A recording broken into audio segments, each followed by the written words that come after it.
Okay, I'd like to go over my brand new Perception Outlaw. I'm about 90% done tacking it out.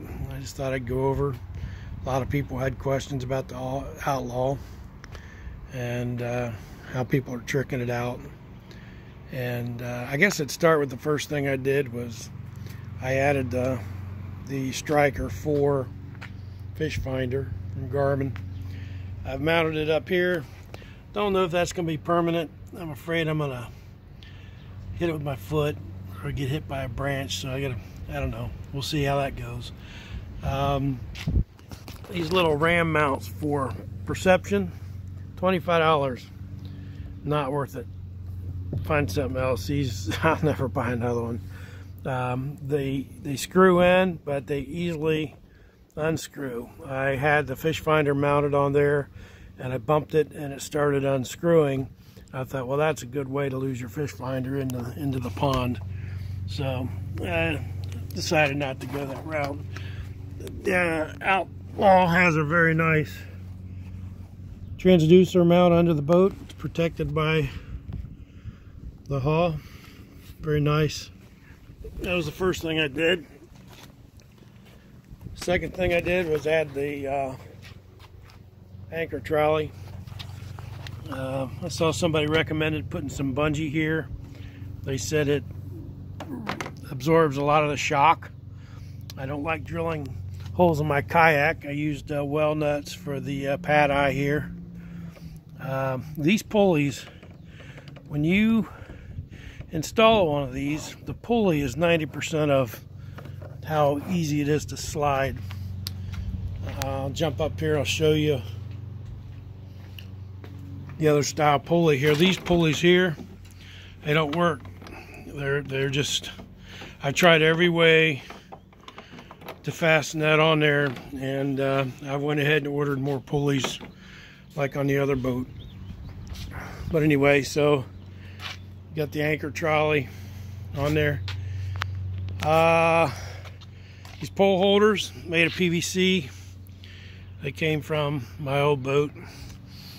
There's not a lot of room for your paddle when it's extended on this boat. There's nowhere to really put the other end. You put one end down here, and then I usually just hold it in my lap, which is nice, but now I have a trolling motor, so I'm just gonna carry it just in case I need it. My next upgrade or hack or whatever you call it is the trolling motor. I'm over here where the light's a little better. The light's not any better here either.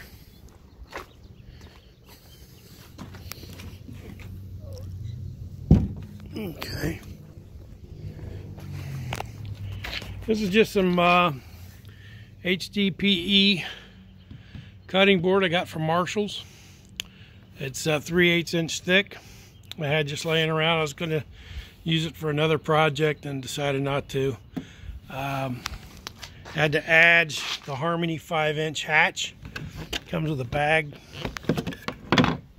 Wasn't too bad to install. That way I could reach up in there and put the other end of the bolts in there. And of course the trolling motor. Copied this idea off of somebody. Got the pulley here. I raised it up here. This pulley here, I actually drilled it out and put this bolt through it. And I had to drill through the pulley too, but it works well. And the bigger rope works better with these pulleys. The small paracord, the rope seems to jump off the pulleys and bind up. Even this rope here does that too. If you got any ideas of what a better type rope would work on these pulleys, would be helpful. Drilled the hole here, a clip. This pulley here helps lift the motor. Let's see, then now my latest upgrade was the seat had to be higher. This had to go up, so I've raised it 4 inches. Took some 4x4s, cut them out, the pieces out on the bandsaw, and put them in here, bungee corded them in. These are solid. These are in there really solid and easy to flip back. And I put these pool noodles. Oops, sorry about the camera. Put the pool noodles on there on the seat so it will float. On the old Pro 10, I flipped the kayak, practicing getting back in the kayak, and though I had it strapped, the strap came loose, or the bungees came loose, and then my seat ended up in the bottom of Paint Creek. They're 150 bucks. So I've moved my battery to under my seat, put it in the center. That under here is my battery for the trolling motor.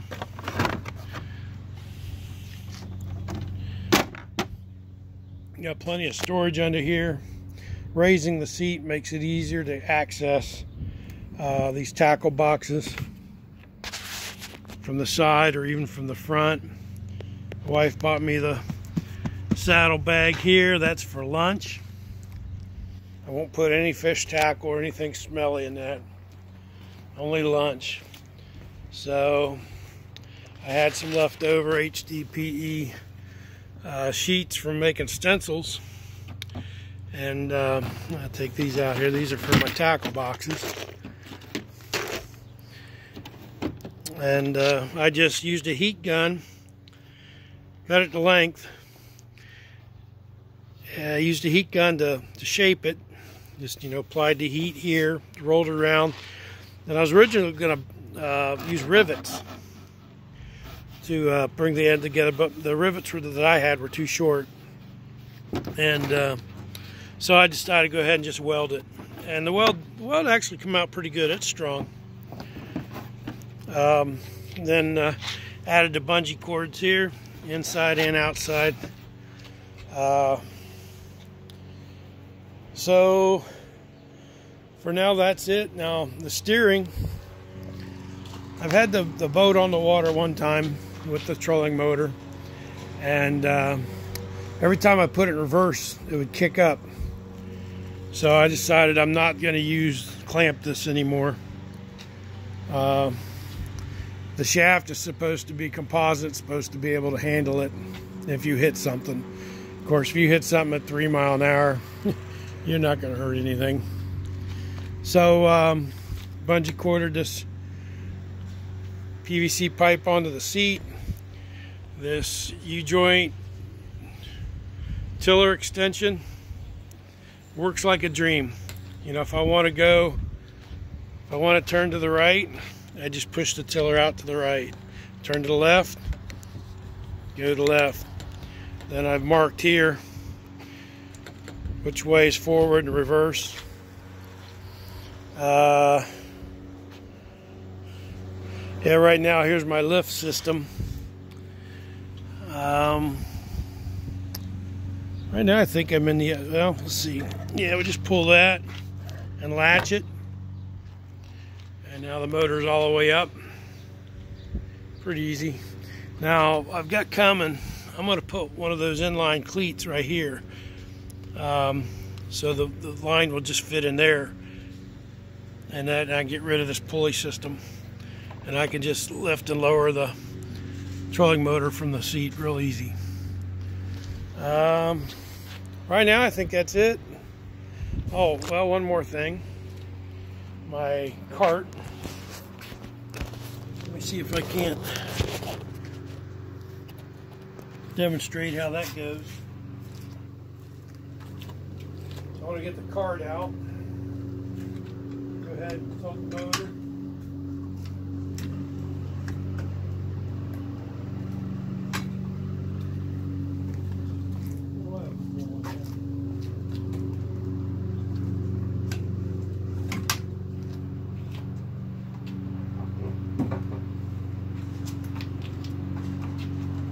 There we go. Lose the tension on that cord. There we go. Okay.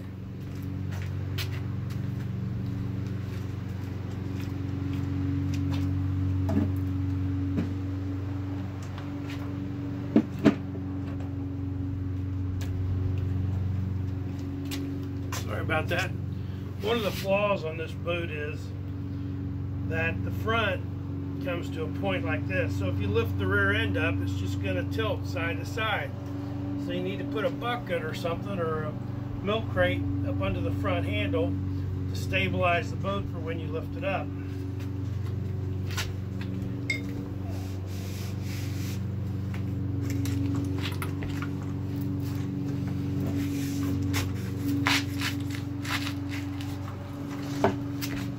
A lot easier to do this without the motor on there. But that's my cart. The only downside, the only problem I'm having with it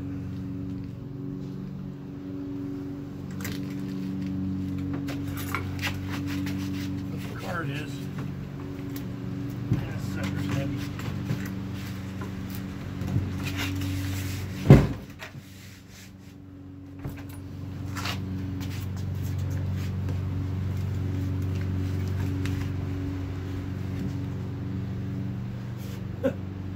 Anyway, yeah, live and learn, right? This is supposed to go up in here.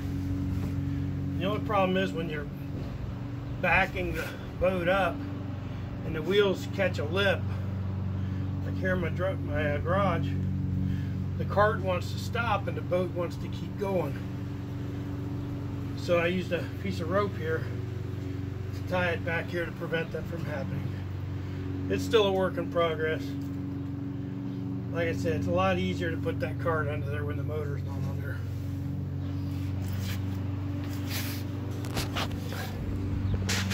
So that'd be,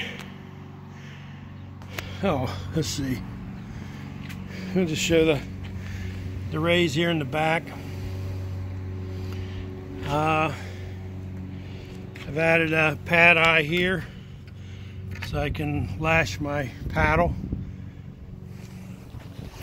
and I've added another pad eye in here. There you go, so I can tie all my tools down so I don't lose them. And then when we're driving, got this little ball bungee here to wrap around so the seat will stay down. But other than that, can't think of anything else right now. Still a work in progress. Happy yakking. John out.